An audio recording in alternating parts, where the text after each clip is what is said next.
Alright. So we're back. And just recently I had gotten a reaction request from on my Instagram that was by one of the members of the Sakurai clan. His name is Wells Jaren. And he wanted me to, you know, react to another person that was, I believe, in correlation with the Nostalgia Critic, and not anymore, I guess, because he's not really there anymore. There was some drama about him and whatnot. I don't remember, but he had did a history of Power Rangers. And the thing about it is, when I looked it up, at first I saw like the little rant thing, but I was like, no, it doesn't seem so interesting. So I looked at the playlist. He has a ton of Power Rangers stuff, even to the current, like the Ninja Steel, which I did not watch. So like, yeah, this is gonna be a thing.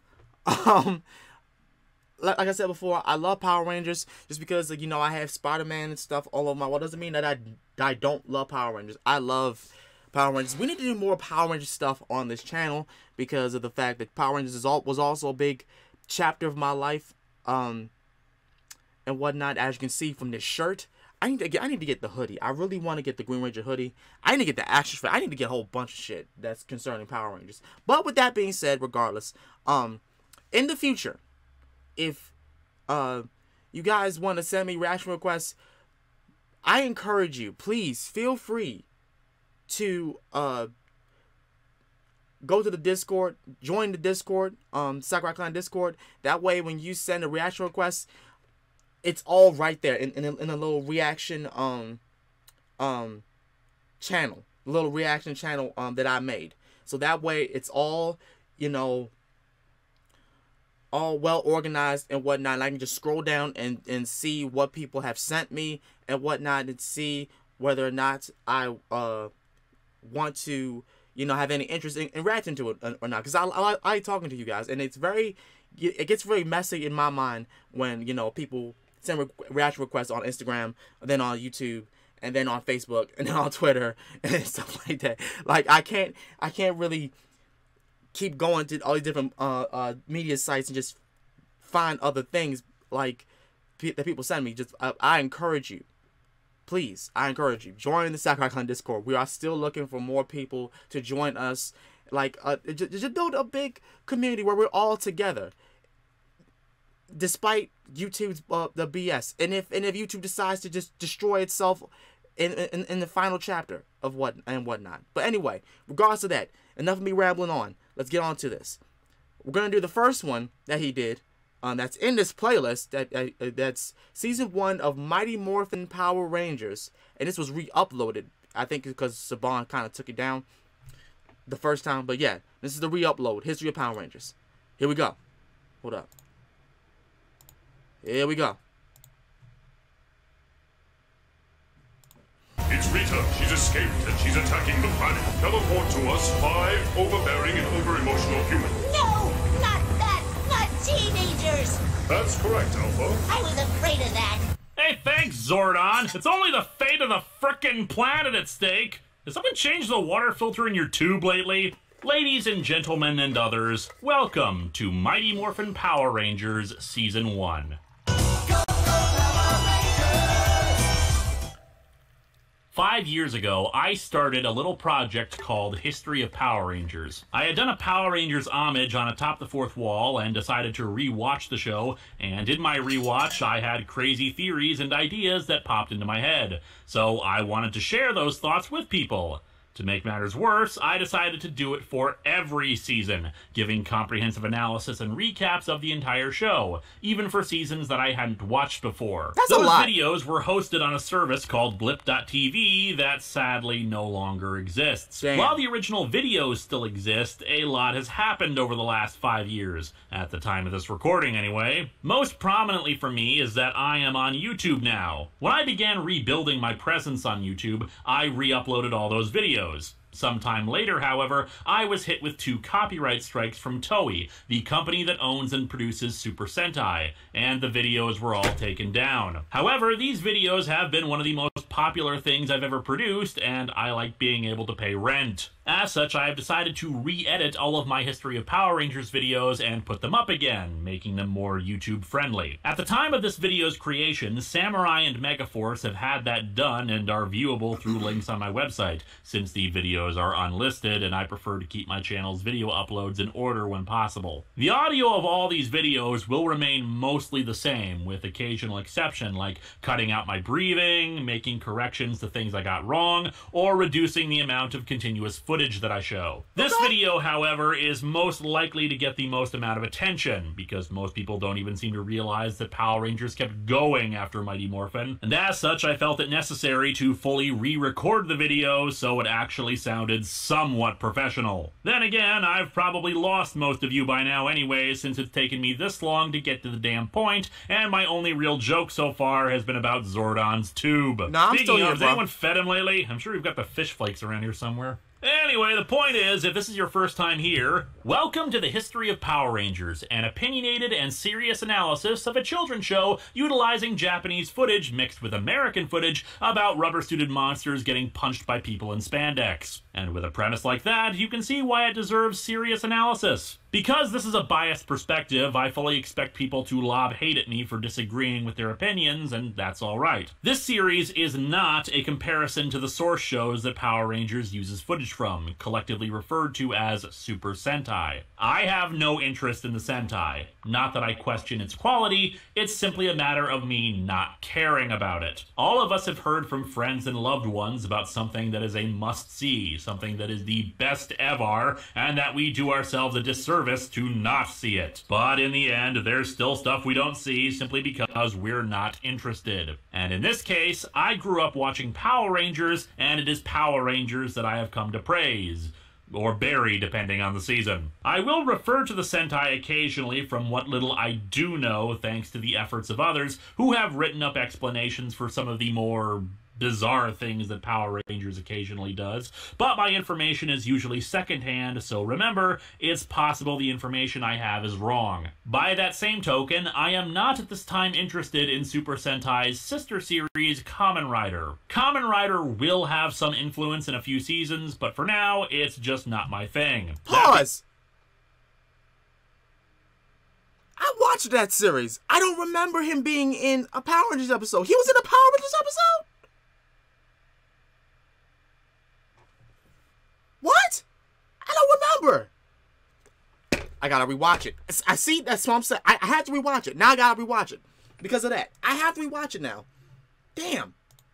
Being said, the current highest milestone goal of my Patreon, assuming you aren't watching this years later after Patreon has become a sapient being that was forced to be destroyed through chemical warfare combined with appealing to the best traits of humanity, is to review other American shows that are like Power Rangers, including VR Troopers, Beetleborgs, and yes, Kamen Rider Dragon Knight. So if you want to see that happen, feel free to send some support my way. I am not reviewing the first Power Rangers movie for a simple reason. It has nothing to do with the show story-wise. It doesn't. For 20 plus years, It Power really Rangers has enjoyed a mostly continuous continuity, some seasons leading directly into the next with recurring characters, but the movie takes place in its own separate universe and I feel no need to cover it. For a more comprehensive look at it, though, I did a review of a comic adaptation of it on Atop the Fourth Wall. With all that out of the way, let's talk about the first season. Mighty Morphin Power Rangers was an idea that Haim Saban had had for several years in the 80s, in particular in 1986 producing a pilot for adapting the Sentai Bioman. Saban and partner Shuki Levy were mostly known at the time for composing music for kids shows,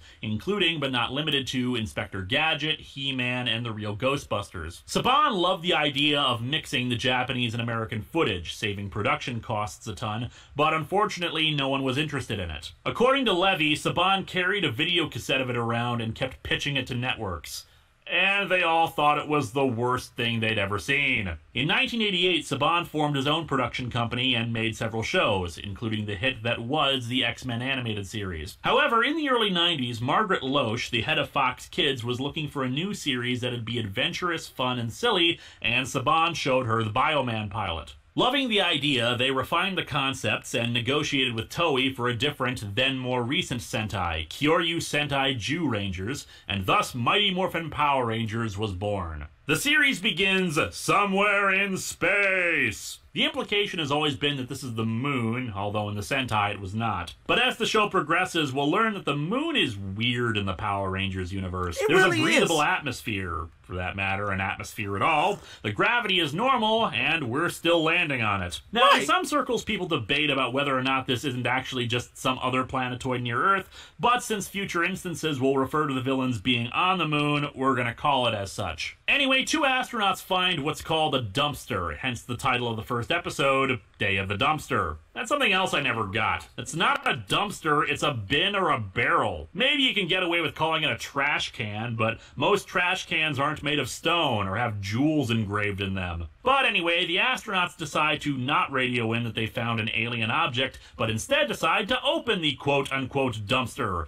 releasing Rita Repulsa and her band of freaks, her gorilla knight Goldar, her monster maker and scientist Finster, and the comic relief duo of Squat and Babu. Rita Repulsa is a sorceress often referred to as an Empress of Evil, because alliteration makes you sound cooler than a sorceress of mild irritation. Anyway, she spent 10,000 years in the dumpster and now wishes to conquer the first planet she sees, Earth. As you saw before, Zordon, the big giant head, detects Rita's escape and decides to assemble a team of 5 teenagers to combat her. And let's meet those teenagers now. In other installments, we'll save character stuff for the end, but the problem with these early seasons is that while the characters have personalities, they don't have much in terms of an arc. First is Jason, the Red Ranger who teaches a karate class. He is stoic and confident. Zack, the Black Ranger, is Jason's best friend and teaches what he refers to as hip-hop aikido, basically combining breakdancing and fighting.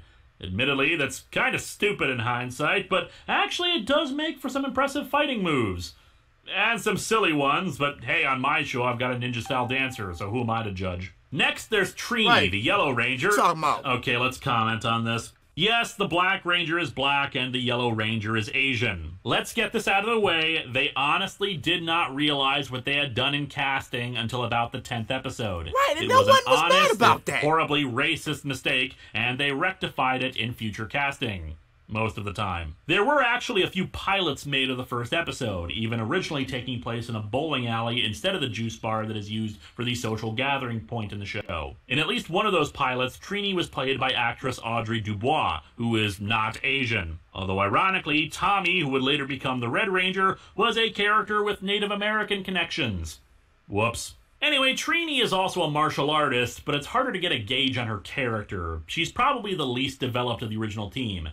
And I'd be remiss if I didn't mention that the actress who played her, Thuy Trang, tragically passed away in a car crash in 2001. Trini served the purpose of translating the technobabble of the next character, Billy. Billy is the stereotypical brainy nerd, yet if you see him without bulkier clothes, his physique is actually on par with the others on the show. Billy will be a mainstay of the show for the longest time, even after he stops being a Power Ranger. And finally, Kimberly. The second to last of the original 5 to leave the series, she is the stereotypical Valley Girl, a gymnast who loves the mall, and etc., etc. Like Billy, because of how long she stayed on the show, her character will develop beyond the superficial qualities we see in the early days. However, it's also time to meet the real stars of the show. Shit, you ain't lying. No, look Who here. thought that anybody would remember these And motherfuckers? Bulk and Skull last through 6 seasons of Power Rangers They really and are did. the characters that have the most development over the course They of it. really What did. started as comic relief bullies evolved into 2 characters who nobly stood up to evil. I love these 2. They're like the 3 Stooges of my generation. Yes, their comedy was often quite predictable, but they added some much-needed levity during some of the darker turns of the first few seasons. Sit down. No, listen. No. Real talk. If there was any person or people that needed to be Power Rangers in one episode or 2 or whatnot, or even just like a little mini, you know, plethora of episodes, and then the power got taken away from them, it would have been Bulk and Skull, like legit, because they deserve it. They were on that show for so long, and they were doing their own thing. And it would have been great to see them having their own type of power. Regardless of the fact that they would have got it from Zordon or Lord Zed or Rita or what and whatnot. It would have been cool. It honestly would have been cool. Like, that whole stereotype of Power Rangers just being a bunch of fit people is just it's not necessary, because that, like, other people can be who are big can be Power Rangers too. It ain't just, you know, like the skinny buff people that deserve to be Power Rangers. It's big people too, and people who don't have a lot of muscle. You know what I'm saying? About to fall down. I'm not finished with my ice cream yet. Now I'm finished. Often, their comedy subplots were actually more interesting than the plot of the episodes, and they remain some of the most popular characters on the show. Even if they began as bullies, though not particularly good ones, since it was obvious any one of the Rangers was capable of kicking their asses, these are the two that went through the most changes. Since they are the longest-lasting cast members of the original and the only ones with an arc, I consider them to be the actual main characters of the show. Of course. Incidentally, it turns out their first names are Farkas and Eugene. Yeah, I'd have gone by Bulk and Skull too. Right. While there can be very good character moments for the Rangers, they tend to be a bit on the bland side. They're always trying to be goody-goods, always talking about teamwork, friendship, the heart of the cards, blah, blah, blah. Yeah, in a show stuff. that really liked having clear-cut heroes and villains, Bulk and Skull stood in a gray area for quite a while, and their ultimate nobility served as a perfect capstone to their characters. While in the first season they served primarily as bullies, there were times when their better nature shined through. Two specific examples come to mind. The first is when they adopt a pig.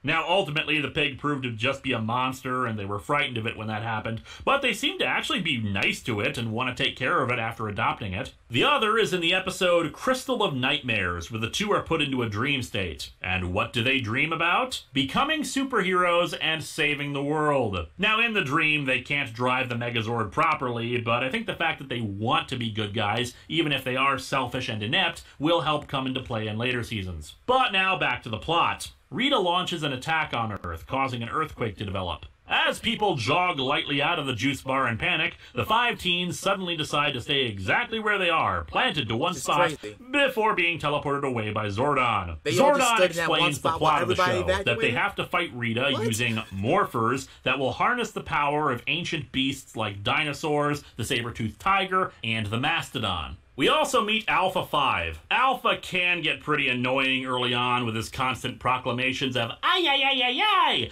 but he's ultimately harmless and serves the purpose of being able to help do all the things Zordon can't do since, you know, dude doesn't have hands. The teens don't buy any of this, which I guess isn't that surprising, but one would think the teleportation, tube head, and robot would be compelling evidence. Rita is somehow able to discern that Zordon is doing all of this, and while we learn later that no one can enter the command center without a power coin, the source of the Morpher's power, she does send a squad of her foot soldiers, the Putty Patrol, to attack and kill the Rangers. The Putties are pretty cool. Sure, it's just a guy in gray spandex, but it's the face that really makes it. Kinda like a deformed Cyberman face. What's amusing to me in hindsight is that if she hadn't attacked them, they very well may have never become Rangers, since during the fight they decide to use the Morphers and, for the first time, become the Power Rangers. Since this is lifted from the Sentai footage, they are immediately teleported into a city to use that footage. They also get their Zords, the giant robots that, well, let's be honest, most of the time the individual Zords are pretty useless. Sure, sometimes they'll use them individually, but hey, it's cooler to have a big single robot instead of 5 smaller ones. The original Megazord is classic. From the horns to the big-ass chest to the power sword, it's just iconic. I love it because it's just so simple. A big blocky robot that looks like it can kick your ass. Kind of has an Optimus Prime face going for it. One of the recurring elements of a lot of seasons is that the Red Ranger Zord usually gets the most screen time and also an alternate mode, or just an alternate Zord altogether, while the rest basically just exist to be combined into the Megazord. As a first season, especially the earlier episodes, there were a lot of goofy ideas that were put in because they were still finding out their place and how they wanted the show to work. For example, in the second episode, we see this super duper martial arts move. Son, ready! Locked on! Go! Let's do it!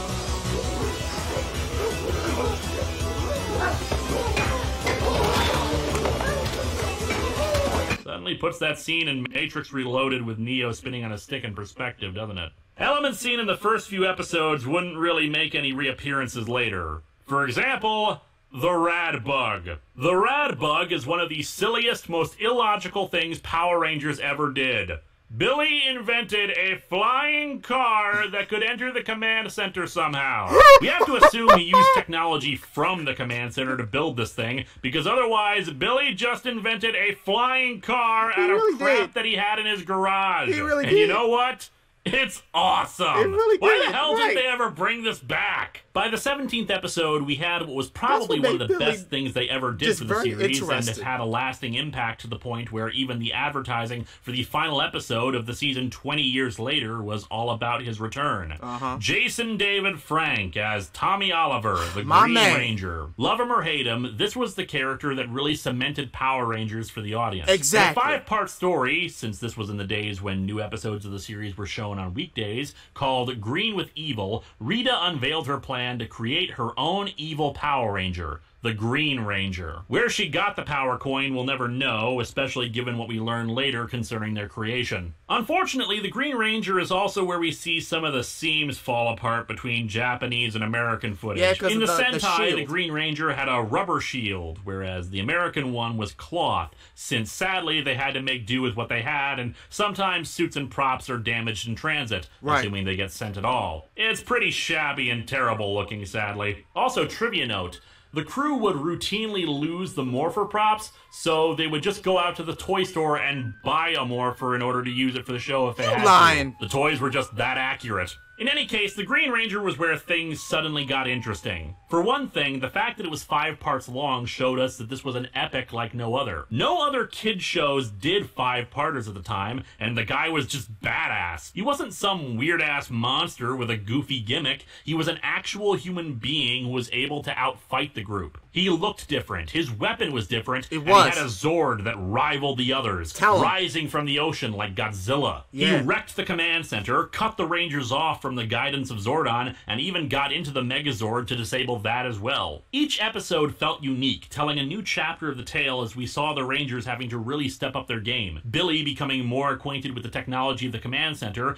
Jason being put in mortal peril as he's kidnapped and has to face Goldar and the Green Ranger without being able to morph. It's glorious. It also introduced another general for Rita, Scorpina. In my original version of this video, I neglected to mention Scorpina because she has no impact on anything. Not really. She's in the first season here and there, appears again at the beginning of season 2, reappears for another episode in the season, And then she's that's gone. the end of her. Yeah. Ultimately, the Rangers broke the spell Rita had placed on Tommy, and he officially joined the team. It's just a really well-written and suspenseful story, in my opinion. They also started the first official romance with Tommy and Kimberly, which, while not really going anywhere with the relationship beyond their dating, it's mostly notable for the fact that they're pretty much the only couple in Power Rangers allowed to kiss. Over Right, that time, was the the show only settled one? into a That's standard crazy. format of issue of the day, monster, Zord fight, and finally tawdry resolution of the issue at the end. While they usually are actually pretty good about their own continuity, there's the occasional bizarre hiccup. For example, there's an episode called Life's a Masquerade, a rather enjoyable standalone episode featuring some great bits by Bulk and Skull, where Rita introduces her super putties, nearly indestructible versions of her old putties.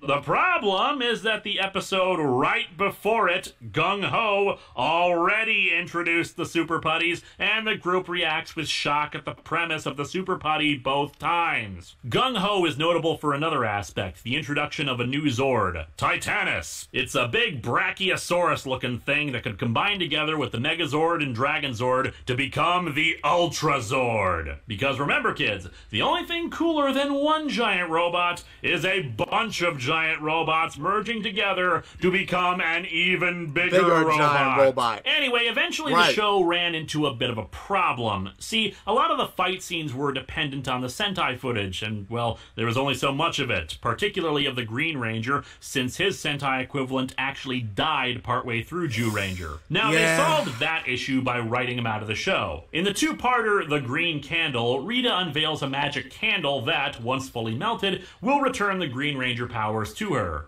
Why the hell she never unveiled this until now is a good question, but the point is that Tommy is going to lose his powers. Still, as evil plans go, this is certainly better than her usual rigmarole of trying to ruin the teenagers' days by sending putties to cause minor inconveniences. Plus, as the Spoony One once pointed out, using a candle to take over the world. Well, that's pretty hardcore. The Rangers fought valiantly, and Jason himself tried to stop the candle, but ultimately failed. In order to prevent Rita from getting her hands on the Green Ranger powers, Tommy transfers them to Jason, granting him his shield and the Dragon Flute. Jason's failure to stop the Green Candle is something that would haunt him next season, but we'll get to that next time. Writing the Green Ranger out was also a brilliant move from a marketing perspective. Tommy was a popular character, and instead of overexposing him, limiting his appearances for special occasions later meant that kids would be more inclined to tune in the hopes of seeing him during those episodes. Bear in mind, they didn't actually need to write him out of the show, especially for what they ended up doing later for the season. But this little bit of continuity really helps ensure that there is an ongoing story and makes kids want to see what the next episode is going to be like. Which brings us to Return of an Old Friend. Rita finally comes up with a plan that's not completely nonsensical and goofy, which is kidnap the teens' parents and ransom them for the power coins. They also take control of Billy's mind and force him to take the Dragon Dagger. This is the first time we actually see their parents,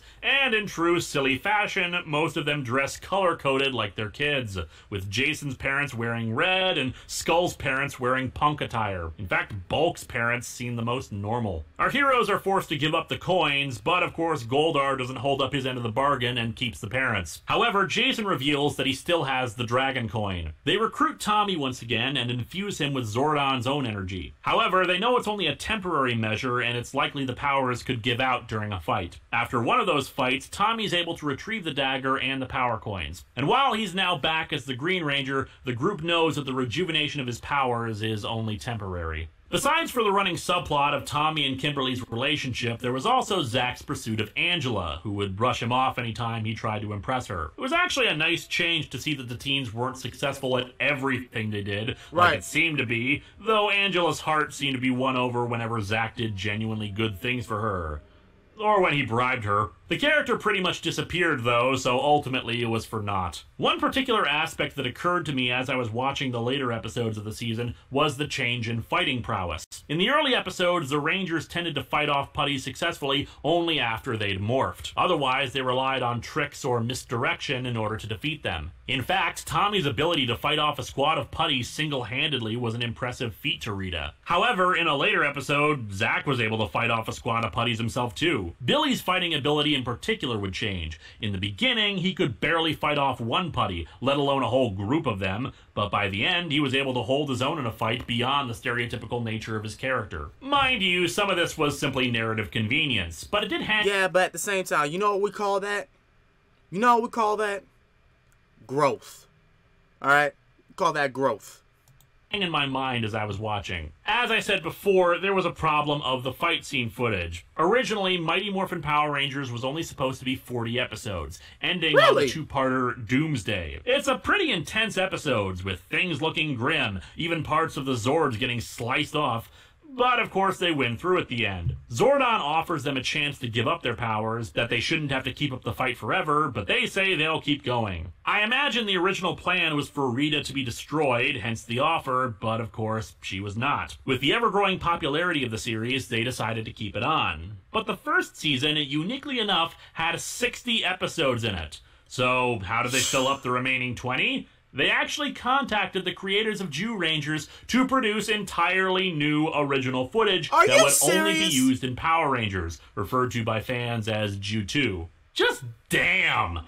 The problem that Power Rangers continually face throughout its existence is its low budget, yet what the hell kind of budget did this first season have? While dubbing a show is by no means a cheap process, it would have been considerably cheaper than continually producing original footage with all these characters, having the new footage made by the Japanese producers, and as we'll see, all new sets and villains made exclusively for this show. Wow. Now, as I said at the introduction, I started noticing an underlying theme of this season, or at least a motif. It's likely not something that was intentional on the part of the writers, it wasn't, but I feel like it's there regardless. Yeah. A continual struggle between magic, or at least steampunk fantasy for Rita, and technology for the Rangers. While both sides of the conflict utilize magic or technology, their methodology and surroundings are completely on opposite sides. Rita's palace is full of magic trinkets, and its overall atmosphere is meant to evoke a witch's lair. Her monster-making machine turns clay figures and pops them out as actual living beings. She has a magic wand to make her monsters grow, and she routinely uses magic items to achieve her goals, either calling upon some ancient spirit or, say,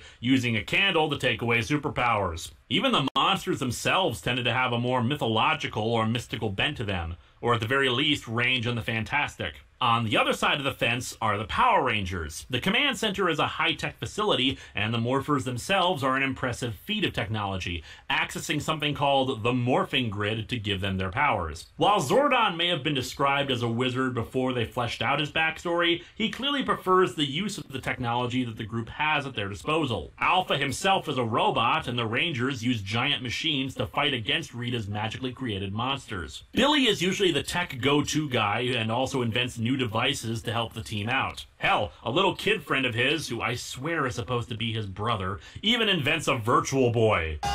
You're lying.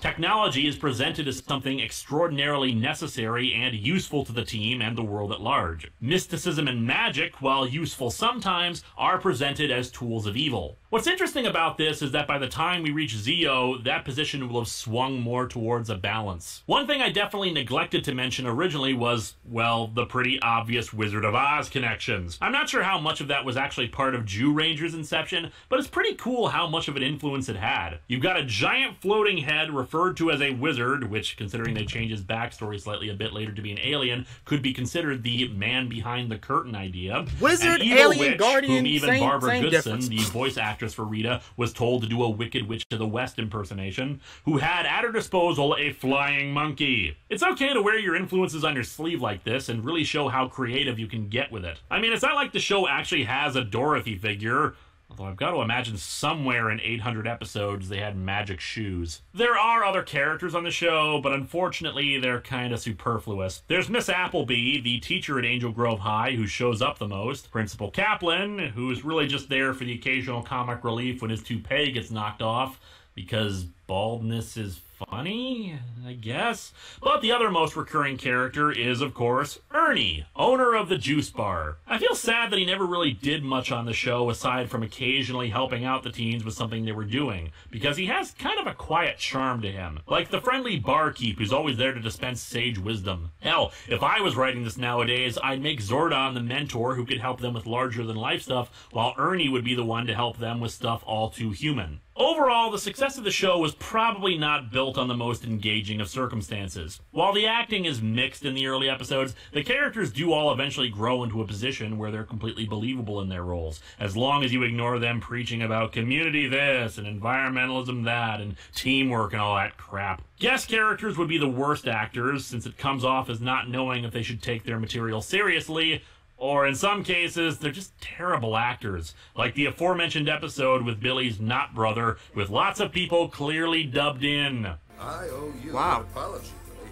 It seems I overreacted to something that wasn't your fault. If I had to speculate, what I'd say really helped its success was the action. No other American show at the time was showing such complex fighting and choreography. And while the monsters were silly and the jokes were cheesy, there was something of a basic charm to the series that made people, especially kids, want to watch it. The growth of good storylines aided it, especially multi-parters where the stakes were high and you honestly weren't sure how they were going to resolve the situations. And while there were, of course, those times when logic broke through and you asked, say, if Rita knows their identities, why doesn't she blow up their houses? But all in all, the first season was a good start to the show, even if 60 episodes was a bit much, especially when one considers that most of them followed the same damn formula. However, things would only go uphill in terms of storytelling in Season 2. Well, alright. That was a great insight about the Season 1 of Power Rangers. There's some things that I didn't know about.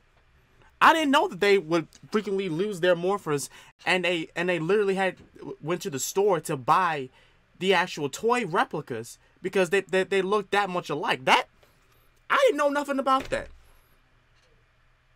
I should get a toy morpher. but it costs so much. I saw one that cost like $100, no, not even $100, but $200 something, and that was for the Green Ranger Morphin. Like, goddamn. It's hard being the fanboy nowadays. It's hard being the geek. But anyway, if you like this reaction or like this video, please make sure to like, comment, and subscribe. Go and support Linkara, Atop the Fourth Wall, if he's still making content or not. Regardless of that, this came out in 2018. So, if he's still making content, which I hope he is, please support him and support his Patreon if he's still doing that for Patreon. Because I don't know. I don't know whether or not he is, but I hope he's in, you know, doing all right for himself. I really do. That being said, I'm gonna get up out here. Thank you guys so much for watching this. As such, this has been Master Ryo Sakurai, and I love you all, and I'll see you guys next time. Peace.